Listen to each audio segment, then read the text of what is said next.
Que coisa boa estar mais uma vez com vocês, nessa tarde chuvosa, mas tão linda, tão preciosa. Eu quero repartir com vocês hoje um dos textos mais caros do meu coração, que é o Salmo 116. Salmo 116. Nós vamos ler até o versículo 9 e partilhar com vocês algumas verdades preciosas desta linda passagem das Escrituras. Salmo 116, versos 1 a 9.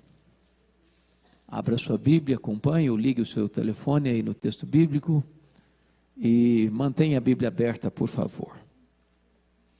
Esse texto diz o seguinte: amo o Senhor, porque Ele ouve a minha voz e as minhas súplicas. Invocá-lo-ei enquanto eu viver. Porque inclinou para mim os seus ouvidos, e invocá-lo-ei enquanto eu viver. Laços de morte me cercaram e angústias do inferno se apoderaram de mim, caí em tribulação e tristeza. Então eu invoquei o nome do Senhor. Ó Senhor, livra-me a alma.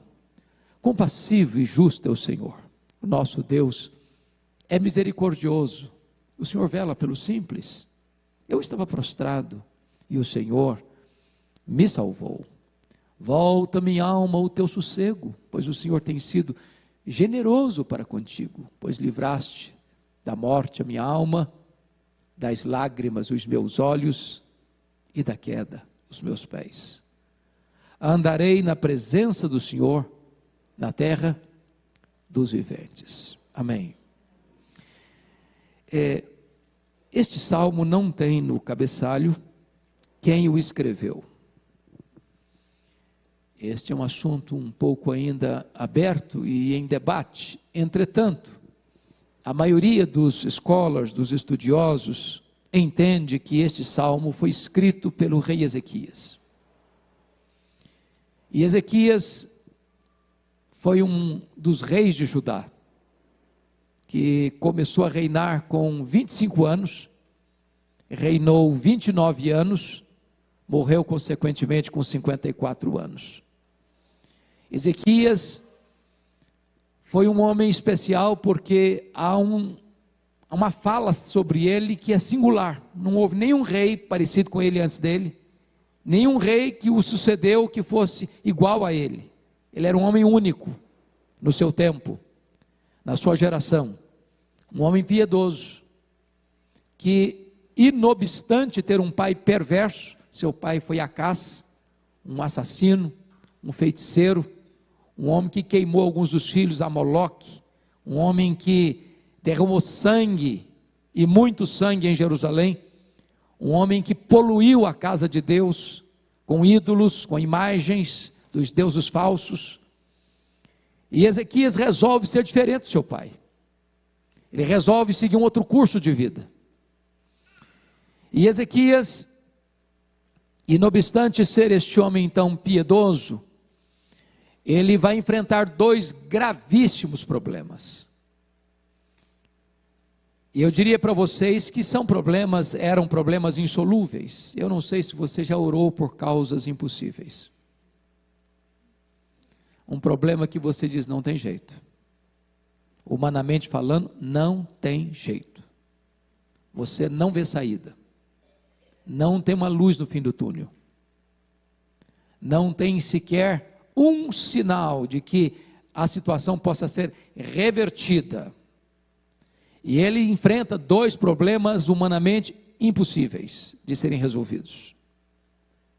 O primeiro problema que ele enfrenta, e eu vou daqui a pouco entrar na exposição e vocês vão perceber isso, é que ele está governando em Judá, em Jerusalém, quando o maior império do mundo da época, o Império Assírio, invade o reino do norte, as 10 tribos do norte, e leva o reino do norte em cativeiro.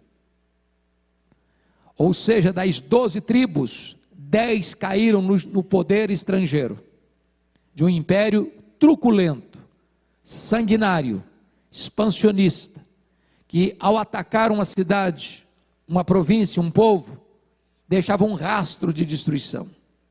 Eram crudelíssimos, a ponto de entrar nas cidades, decapitar os homens e fazer um montão de cabeças na porta da cidade, para mostrar para o mundo que ninguém podia resisti-los. Pois agora, depois de tomar o reino do norte, a Assíria vem e toma todas as cidades fortificadas de Judá, do reino que governava Ezequias. E agora não só isso, mas o comandante chega a Jerusalém, e tem 185 mil soldados entrincheirando Jerusalém, e ele chega com um recado do soberano rei da Síria: capitule-se, entregue-se, renda-se, olhe as nações, nunca ninguém jamais nos resistiu, você não poderá nos resistir, não tem Deus que possa livrar alguém das nossas mãos. E Ezequias está aí diante de uma invasão militar, que não tem na época qualquer exército do mundo capaz de resistir a essa invasão, e é nessa circunstância, de um problema insolúvel, humanamente falando, é que ele se encontra. É a primeira causa de oração para coisas impossíveis. Segunda coisa, e vocês se lembram o relato quando ele pega uma carta, a carta afrontosa, leva para o templo, faz uma oração ao Deus, que é o Deus Todo-Poderoso, e Deus responde para ele que esse rei que está fazendo ameaça vai ser arrancado com anzóis na boca, e que ele vai dar vitória a Jerusalém. Mas se não bastasse esse primeiro problema, Ezequias enfrenta um segundo problema também impossível, um problema de saúde. Eu não sei até que ponto ele contrai uma úlcera, e vocês sabem que, via de regra, as úlceras, as gastrites da vida, tem muito a ver com os problemas emocionais, com reflexos de problemas emocionais, e eu não sei se tem alguma ligação, mas o certo é que a Bíblia diz que ele tinha uma úlcera incurável. Embora ele fosse um homem muito rico, embora ele fosse um homem muito poderoso, embora tivesse todos os recursos da época para buscar tratamento, mas não tinha mais jeito para ele. E aí diz a Bíblia que Deus mandou na casa dele, não sei se no palácio, na casa, ou se o palácio era a própria casa, o certo é que Isaías vai lá, e diz assim para ele: põe em ordem a tua casa, porque morrerás e não viverás. Eu não sei, sabe quantos anos ele tinha nessa época? 39 anos. Foi 14 anos depois que ele começa a reinar, ele começa com 25, é que ele enfrenta esses dois problemas. Um problema de um iminente ataque militar e um problema de saúde incurável. Diz a Escritura que quando ele recebe esse recado do profeta Isaías, só restou para ele uma parede, e para a parede ele se voltou. E orou fervorosamente, e chorou copiosamente, e Deus respondeu rapidamente. O profeta não tinha saído da cidade ainda, quando Deus disse para Isaías: volta lá, e dize a Ezequias, príncipe do meu povo, que eu ouvi a sua oração, que eu vi as suas lágrimas, que eu o curarei da sua enfermidade, e que eu libertarei Jerusalém do ataque estrangeiro, e que no terceiro dia ele subirá à casa do Senhor. Quando o profeta voltou, Ezequias perguntou assim para ele: mas qual é a evidência, qual o sinal que Deus me dá de que ele atendeu minha oração? E o profeta pergunta: o que é que você quer? Que a sombra do relógio de Acaz, o pai dele tinha feito esse relógio, avance 10 graus, ou retroceda 10 graus. Então o rei pensou: já que Deus vai fazer o milagre, eu quero maior. Por que maior? Porque todos vocês e eu já vimos o relógio andar para frente, mas nenhum de nós viu o relógio da marcha ré. Não é verdade? Relógio pode atrasar, pode adiantar, mas sempre caminha para frente, nunca para trás. Ele diz então que retroceda 10 graus. E Deus interfere na estrutura do universo, para atender a oração de Ezequias. E duas causas impossíveis são revertidas pelo poder de Deus através da oração. Eu não sei que tipo de causa você tem, que tipo de necessidade você tem, que tipo de súplica você traz para essa tarde. Talvez alguns problemas crônicos, você lida com eles há anos. Talvez alguns problemas bem pontuais, que surgiram recentemente na sua vida, seja um diagnóstico de uma enfermidade, seja um conflito conjugal, seja um problema com filhos, com filhas, com a família, ou seja um problema de trabalho, seja um problema que tira o seu sono, que ameaça a sua saúde, que talvez ameace até a sua estabilidade, seja emocional, financeira, familiar. Problemas que você olha para o horizonte e diz, não tem jeito, eu não vejo saída. Pois o Deus que está aqui hoje com você e comigo, é o Deus de Ezequias, é o Deus Todo-Poderoso. Para Ele não há causa perdida, para Ele não há problema impossível, para Ele não tem problema sem solução, Ele pode todas as coisas. Então é com essa perspectiva que eu gostaria que você olhasse comigo o Salmo 116. Porque o Salmo 116 é uma espécie de testemunho de Ezequias do que Deus fez, em resposta às suas orações. E a primeira coisa que eu chamo a sua atenção é para notar comigo o problema que ele está enfrentando, e ele descreve isso no verso 3. Laços de morte me cercaram, e angústias do inferno se apoderaram de mim, caí em tribulação e tristeza. Notem vocês que ele enfrenta dois problemas, um externo, e eu chamaria o externo do ataque militar, e um problema interno, e eu chamaria esse problema interno da sua problema de saúde. E ele diz aí, o externo é que laços de morte me cercaram. Se todas as cidades e fortalezas de Judá, o seu reino, já estavam tomadas pela Síria, só faltava tomar o quê? A capital. E Ezequias era um homem antenado com a sua época e sabia que onde a Síria chegava, a morte chegava junto. O massacre chegava junto. E ele chega a dizer que aquele era o dia da angústia. Laço é um perigo, é uma ameaça a você, que embora real, você não enxerga tão bem. Você sabe que o problema existe, mas não sabe até onde ele vai. Não sabe que estrago ele vai produzir. Não conhece ainda todas as consequências desse problema. É isso que Ezequias está enfrentando. Ele está entrincheirado, emparedado, encurralado, num beco sem saída. Mas ele trata do segundo problema, e angústias do inferno se apoderaram de mim. Irmãs e irmãos, eu acho que todos nós sabemos o que é angústia. Eu acho que até as crianças já sabem um pouco o que é angústia hoje. Não é verdade? Mas eu não sei se você e eu sabemos o que é a angústia do inferno. Eu não sei se a angústia que nós já experimentamos possa ser assim adjetivada. O que Ezequias está dizendo é que o inferno havia mudado de endereço. É que o inferno estava instalado dentro dele. Que o inferno estava morando dentro dele. Que o inferno estava residindo dentro do peito dele. Angústias do inferno, e não é uma angústia que vem e vai, não. Se apoderaram de mim, enfiaram as garras em mim. Qual o resultado? Ele diz, eu caí. Caí como? Em tribulação e tristeza. A palavra tribulação, todos vocês sabem, traz a ideia de um rolo compressor, que passa por cima de você, que debulha você, que esmaga você, que achata você.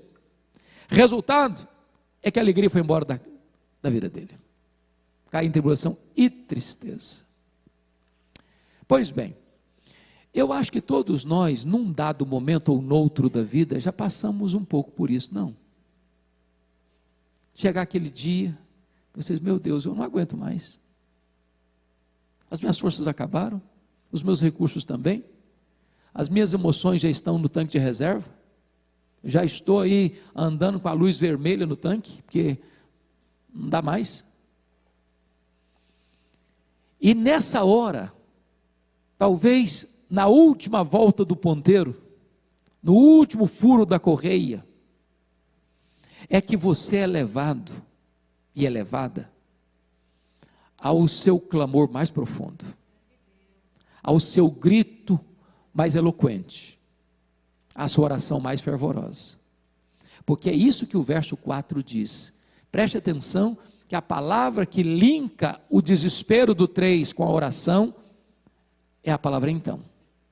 Então eu invoquei o nome do Senhor.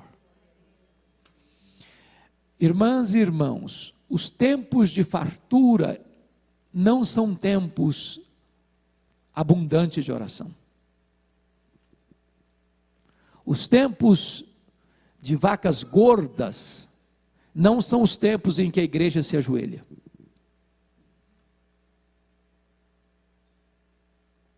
É por isso que o salmista diz: foi-me bom ter passado pela aflição. É quando o problema chega que a gente dobra os joelhos. É quando a dor aperta que a gente grita. Então eu invoquei o nome do Senhor. Se o sofrimento nos leva aos pés do Senhor, bendito o sofrimento. Mas quando ele invoca o nome do Senhor, ele descobre algo sublime, porque ele faz uma oração de livramento. Ó Senhor, livra-me a alma. Tem hora que você se sente como um Pedro afundando no mar, diz: salva-me, Senhor, livra-me a alma, Senhor. E eu não sei quantas vezes você já deu esse grito, por você, pelos seus filhos, pelo seu marido, pela sua esposa, pelos seus pais, pelos seus irmãos. Você se sente sozinha, sozinho, frágil, impotente, mas a oração é unir a fraqueza humana à onipotência divina. As impossibilidades humanas às possibilidades infinitas de Deus. E quando ele ora, olha o que ele descobre no verso 5. Isso é bonito, porque via de regra você descobre isso, é quando você ora. Ele descobre que Deus não só se importa com ele, mas a dor que lateja no peito dele, está pulsando também no coração de Deus. Compassivo e justo é o Senhor, o nosso Deus é misericordioso. A palavra compassivo significa padecer com.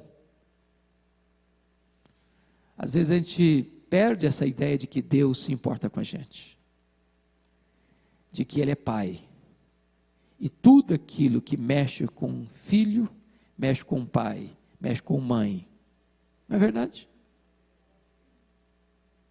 Vocês mães, nós pais, talvez gostaríamos que a dor que está doendo nos filhos doesse na gente, para poupá-los. Se pudéssemos, com um rodo, nós arrastaríamos tudo para a gente, para que eles fossem poupados. E Deus está dizendo: quando você está sofrendo, eu estou sofrendo com você. Eu me importo com você a esse ponto. Eu sou compassivo. Eu jogo o meu coração na sua miséria. Eu sou misericordioso. E eu sou justo para você não sofrer além do que convém. Porque até o sofrimento que vem, como nós lemos agora, foi lido agora na pastoral de Charles Haddon Spurgeon, até o sofrimento que vem, vem pedagogicamente para nos colocar mais perto de Deus. Mas notem comigo, que ele vai dizer algo precioso no verso 6. O Senhor vela pelos simples. E é bonito isso, não? Deus não vela pelo arrogante, pelo soberbo, pelo altivo. Deus resiste ao soberbo. Mas aquele que é simples, ou seja, aquele que não ostenta vaidade, mas depende de Deus, Deus zela por ele. E uma das coisas que nos ajuda a enfrentar as lutas da nossa casa, da nossa família, é saber que Deus está atento a nós, que Deus está velando por nós, que Deus está olhando para a nossa casa, que Deus está olhando para a nossa vida. Mesmo que você não sinta isso, mesmo que você não veja isso, Deus está fazendo isso. Mas note o que ele vai dizer no verso 6, porque no verso 3 ele diz que caiu, mas no verso 6 ele vai dizer que ele estava o quê? Prostrado. Qual a diferença em estar caído e estar prostrado? Pensa comigo numa luta de boxe. Eu acho que as mulheres não gostam desse esporte, nem devem gostar mesmo. Acho que é muito violento, muito brutal. Sobretudo, tal de MMA. Até hoje eu não entendi se esse negócio é esporte mesmo. Não dá para entender, dá não? É um negócio esquisito, não é não? Você faz uma oração e quebra a cara do outro. É um negócio, é uma volta à Roma antiga, né? Uma volta à Roma antiga. Quanto mais sangue, mais as pessoas aplaudem. É triste. É a degradação da sociedade humana. Chamaram um negócio desse de esporte. Pois bem, mas vamos voltar ao boxe agora. 2 lutadores estão no ringue. Um leva um sopapo e vai à lona. Caiu. Mas ele pode se levantar, ele pode se recompor, ele pode ainda ganhar a luta. Mas quando diz aí está prostrado, significa que ele foi o quê? Nocauteado. Em outras palavras, ele não tem condições de lutar mais. É assim que esse homem se encontrava, diante de um ataque iminente militar, diante de um problema de saúde incurável, onde a riqueza dele, a fama dele, o poder dele, a influência dele, nada disso podia ajudar mais em nada. Ele está o quê? Prostrado. É assim que muitas vezes você e eu nos encontramos. E ainda assim, todos os recursos de Deus estão disponíveis para nós por meio da oração.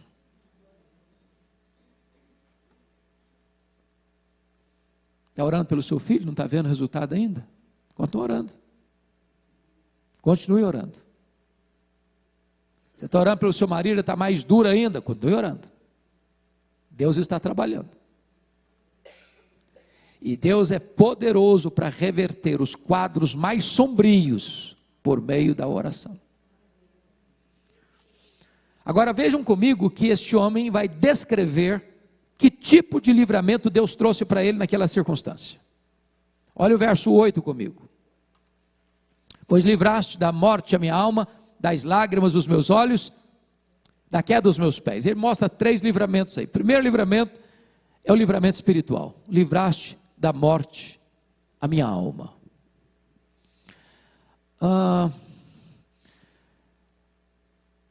Esse livramento é o mais importante, porque este é o livramento de consequências eternas.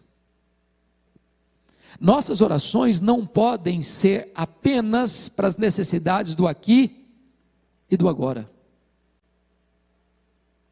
Como a irmã disse agora há pouco, às vezes as nossas orações são muito utilitárias, humanistas, egoístas. Nós procuramos Deus apenas como um facilitador, ou como uma panaceia para os nossos males. Resolvido o problema, não quero mais Deus. Só o busco porque eu preciso. Mas eu não deleito-me nele, eu não me alegro nele, eu não tenho prazer nele, eu não quero cultivar comunhão com ele. Eu só o vejo como um solucionador de problemas, mais nada. Mas quando você entende que a principal obra que Deus precisa fazer e quer fazer na nossa vida é a libertação espiritual, é quebrar o jugo do pecado, é arrancar nossa alma da morte, é tirar-nos de uma prisão que ela pode existir mesmo quando você está livre para ir e vir, fisicamente, mas está preso num laço de morte. Essa é a primeira necessidade minha e sua, é que Deus nos livre a nossa alma, perdoa o nosso pecado, restaure a nossa sorte, nos reconcilie com Ele, nos dê a bênção e a alegria e a segurança da vida eterna. Segundo livramento, é o livramento, preste atenção, emocional. Livraste das lágrimas os meus olhos. Nós vivemos numa geração de muito choro, não? Embora as pessoas às vezes esbocem um sorriso, e nada errado nisso, mas atrás do sorriso tem muita dor. Atrás de um sorriso a gente esconde muito sofrimento. As pessoas veem o sorriso, mas Deus vê a dor.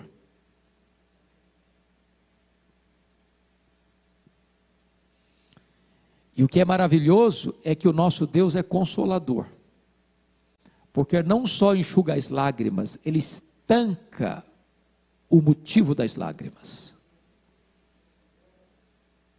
Porque quando você chora por alguém, ou chora por algo, chora por situações, chora por pessoas. E quando Deus vem e intervém, Ele sana o problema, Ele cura a doença, Ele pacifica a alma, Ele afasta o inimigo, Ele triunfa sobre o inimigo. Veja você que era impossível para Ezequias, que já tinha todas as cidades, fortalezas de Judá já tomadas, e Jerusalém trincheirada, não dava prazo, não dava tempo para reunir um exército, para convocar soldados de outras cidades, e Deus despacha o seu anjo, e mata 185 mil soldados assírios, uma solução sobrenatural, inimaginável, imponderável, milagrosa. E é isso que Deus faz por você e por mim. Quando você chega no último furo da correia, no seu limite, diz: agora não tem jeito não, Senhor. Pois então você é candidato a um milagre. Deus faz milagres, Deus opera ainda hoje, Deus responde a oração ainda hoje. E Ele vem e pacifica a nossa alma, enxuga as nossas lágrimas. Mas em terceiro lugar, Deus traz não só livramento espiritual e emocional, mas Deus traz também livramento moral. Livraste da queda dos meus pés. Irmãs e irmãos, nenhum de nós, por mais experiente na fé, por mais maduro na fé, é suficientemente forte para ficar de pé, escorado no bordão da autoconfiança. Nenhum de nós aqui pode arrogantemente bater no peito e dizer: esse pecado eu não cometo. Disso aí eu estou imune. Não. Deus conhece a nossa estrutura e sabe que nós somos pó, frágeis. É por isso que a Bíblia diz assim: aquele que pensa estar em pé, não é aquele que está de pé não, aquele que pensa estar de pé, veja e não caia. Se Deus não segurar firme a nossa mão, nós não ficamos de pé. Portanto, entenda uma coisa: não seja rigoroso com as pessoas. Não seja um fariseu que bate no peito: graças te dou porque eu não sou como aquele miserável ali.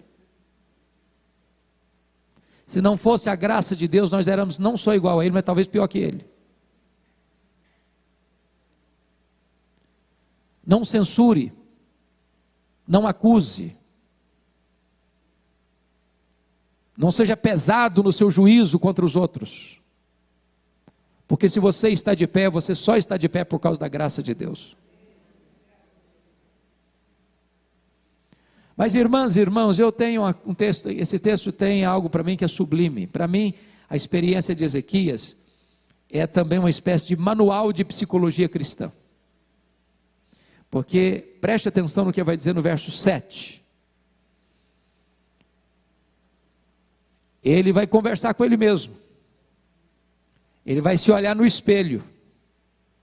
E ele vai ter uma experiência que nós chamamos isso, numa linguagem mais da psicologia humana, de solilóquio. Solilóquio é uma conversa de você com você mesmo. E ele diz assim: volta minha alma ao teu sossego, pois o Senhor tem sido generoso para contigo. Por que ele está dizendo isso? Porque posso lhes garantir que é mais fácil você confrontar os outros do que você confrontar você mesmo.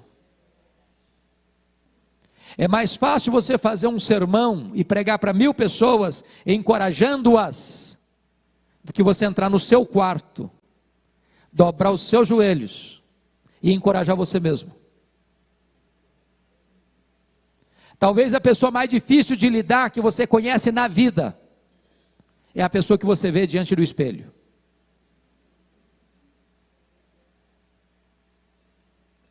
E de vez em quando você precisa puxar suas próprias orelhas, chamar sua própria atenção,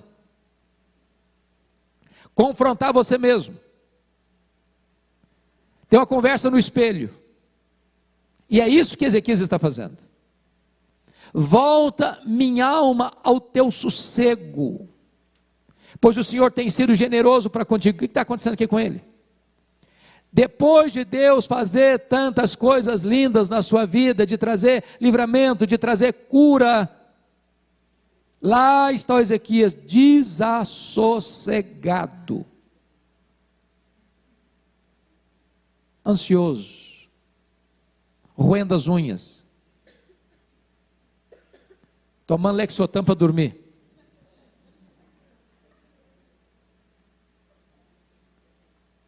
E aí ele precisa falar com ele mesmo. Calma, o Ezequias, calma, cara, sossega. O que é isso?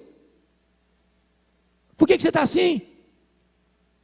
Você está estressado demais, está ansioso demais, está inquieto demais, está desassossegado demais, você está uma pilha de nervos, está com o nervo à flor da pele. Para pensar no que Deus já fez, toma posse do que Deus já fez, volta ao teu sossego, calma o coração, sossega a alma. Eu não sei se você vai precisar de fazer uma conversa assim, diante do espelho, mas de vez em quando a gente precisa fazer uma faxina, não só na casa, mas na alma. E eu queria concluir. E depois dessa experiência dele com Deus, ele toma 3 decisões importantíssimas. A primeira decisão está aí no verso 2, confira comigo. Porque inclinou para mim os seus ouvidos, e invocá-lo-ei enquanto eu viver. Às vezes os nossos votos com Deus são votos assim muito curtos, muito pontuais.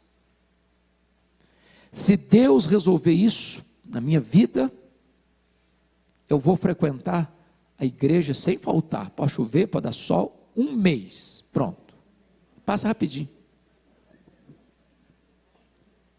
Prometo que vou fazer um culto na minha casa. Culto chega, realizou, acabou. Ele diz assim: porque Deus inclinou para mim os seus ouvidos, porque Deus reverteu situações humanamente impossíveis, improváveis, imponderáveis, porque Deus fez milagres extraordinários na minha vida. A partir de hoje, enquanto eu viver, Deus vai ser o Senhor da minha vida. Eu vou depender dEle, vou falar com Ele, vou invocar o nome dEle. Segundo compromisso, está aí no versículo 9, ele diz assim: eu andarei na presença do Senhor, na terra dos viventes. Uma coisa é você orar, outra coisa é você viver depois que ora. Mas ele não vai viver na presença dos homens piedosos não, na terra dos viventes. É lá onde você pode ser hostilizado, criticado, zombado. Mas eu não vou viver diante dos homens, não vou viver diante de Deus, na tua presença. E aí não adianta usar máscara, porque Deus vê o coração. Terceiro e último compromisso que ela assume, está no versículo 1. Ele diz assim: eu amo o Senhor, porque Ele ouve a minha voz, as minhas súplicas. Quando você diz eu amo o Senhor, 3 coisas decorrem disso. Primeiro, se você ama o Senhor, você declara que ama. E quando eu leio os Salmos, uma das afirmações que são recorrentes nos Salmos é esta: eu te amo, ó Senhor. Qual foi a última vez que você disse para Deus: Senhor, eu te amo? Qual a última vez que você, ao falar com Deus, seus olhos brilharam? Seu coração bateu mais forte? Seu amor por Ele aflorou? Segundo, quem ama, além de afirmar o seu amor, quem ama tem tempo para a pessoa amada. Se você ama a Deus, você tem tempo com Ele.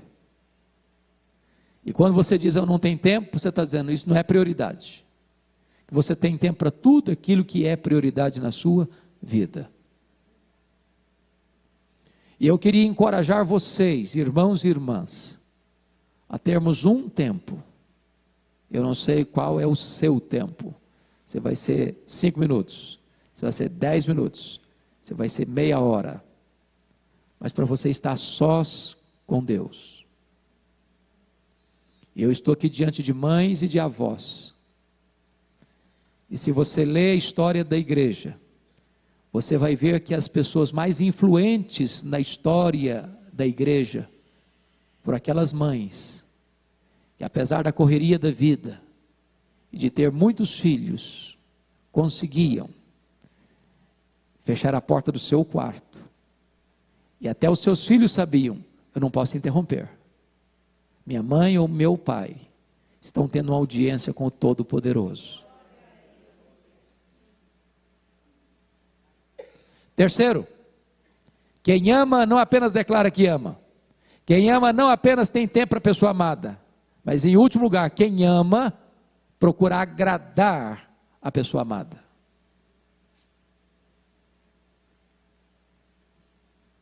Deus não apenas faz uma obra em nós, mas Deus quer que nós andemos com Ele. Deus quer também se deleitar em nós, como um noivo se alegra da sua noiva. É assim que Deus quer relacionar-se com você, com esse prazer, com esse deleite, com esse entusiasmo de amor. Bom, eu quero concluir dizendo o seguinte: a Bíblia não é um livro apenas para você ler com as lentes do retrovisor. Porque às vezes a gente lê a Bíblia só nas lentes do retrovisor. Deus fez. Bom, que bonito, né? Está escutando uma história. Era uma vez, 2, 3 pontinhos, e aí vai. Só que a Bíblia nos informa que Deus é o mesmo ontem, é o mesmo hoje, e para sempre o mesmo. O que Ele fez, Ele faz. E o que Ele faz, Ele fará. Deus não se aposentou. Deus não está numa cadeira de balanço. Deus não diminuiu o seu poder. Deus é o mesmo hoje, que é poderoso para fazer o mesmo, reverter situações humanamente impossíveis, por meio da oração. Eu não sei qual é a sua causa impossível, eu só quero dizer para você que Deus pode revertê-la, e de fato Ele reverte. Então nós vamos ter agora um tempo de oração, não é isso? E se você hoje trouxe uma causa, Deus, eu preciso de um toque da tua mão, de uma intervenção tua, de um sinal teu, de uma resposta tua, Senhor. Eu gostaria que você hoje viesse colocar esta causa na presença deste Deus. E nós vamos levantar aqui a nossa voz e orar ao Senhor. Se vocês tiverem liberdade de vir aqui à frente, quem quer colocar essa causa diante de Deus, eu convido você para vir. E nós vamos orar.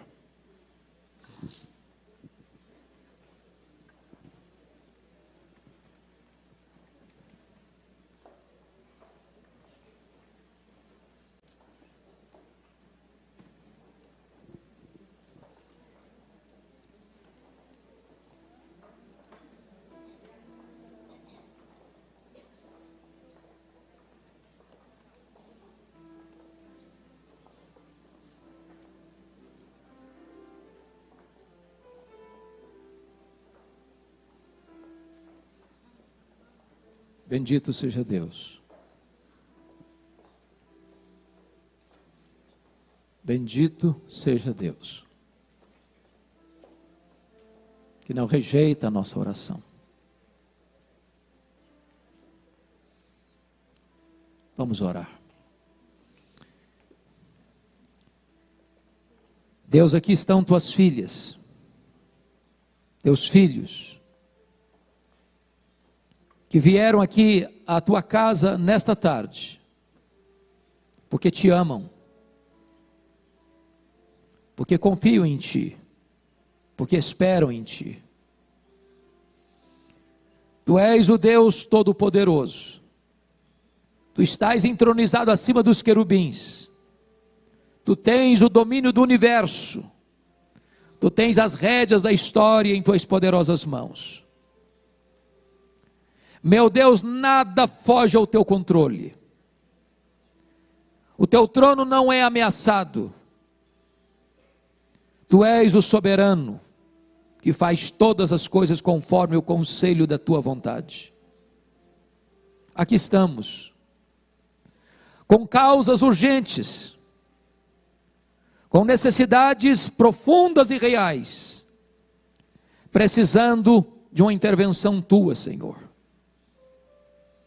E agora nós estamos colocando esta causa, como um dia o rei Ezequias colocou aquela carta afrontosa do rei da Síria diante da tua presença. Nós colocamos agora o marido que está agindo com tanta crueldade com a sua esposa, dentro do lar. Tem misericórdia. Tem misericórdia de nós, Deus. Abranda o nosso coração. Meu Deus, salva este casamento, em nome de Jesus. Nós colocamos aquele filho, aquela filha, Deus, que criado no Evangelho, se desviou do Evangelho. Traz de volta, Senhor. Traz os pródigos de volta, em nome de Jesus. Pois não criamos filhos para a morte, não criamos filhos para o cativeiro. Nossos filhos são teus. E nós os consagramos a ti. Oh, meu Deus, nós colocamos diante de ti aqueles que estão enfermos, em tratamento de saúde, talvez até com diagnósticos difíceis e até sombrios. Tu és poderoso para levantar o enfermo do leito da morte. Tu és poderoso para fazer milagres tais que a ciência vai ficar estupefata. Manifesta o teu poder.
Estenda o teu braço valoroso em nosso favor, ó Deus de toda graça. por meio do teu Filho, nosso glorioso Salvador, aquele que tem toda a autoridade, todo o poder nos céus e na terra, volta o teu rosto para nós e tem compaixão de nós. Ah, Senhor, tu bem sabes as lutas, as angústias da alma, os dramas da vida, aquilo que tem tirado o sono, que tem tirado a paz, que tem tirado a harmonia do lar de muitos de nós aqui. Vem em nosso socorro, ó Deus, e dá-nos um sinal do teu favor. Manifesta a fortaleza do teu braço, libertador, salvador, e dá resposta às orações que estão sendo feitas nesta casa, nesta tarde, neste lugar. Meu Deus, que quando as tuas servas e os teus servos voltarem para casa hoje, voltem na convicção de que estas causas já estão nas tuas mãos, e de que tu estás trabalhando por nós, porque não há Deus como o nosso, que trabalha para aqueles que nele esperam. Louvado seja o teu nome. Nós esperamos em ti, os nossos olhos estão postos em ti, e nós cremos que tu és poderoso para fazer infinitamente mais do que tudo quanto pedimos ou pensamos, conforme o teu poder que opera em nós. Rendemos a ti a honra.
A glória, o louvor agora e pelos séculos eternos. Louvado seja o teu nome, em nome de Jesus. Aleluia, aleluia, amém. Enquanto vocês estão aqui, vou impetrar a bênção, e depois vocês se assentarão para as últimas informações e participar do gostoso chá, tá bom? Que a graça do Senhor Jesus Cristo, que o insondável amor de Deus, o nosso Pai, que a comunhão, o conforto, a alegria e o poder do Espírito Santo sejam sobre vós e sobre todo o povo de Deus, agora e sempre. Amém. Amém. Podem assentar, queridas irmãs e irmãos.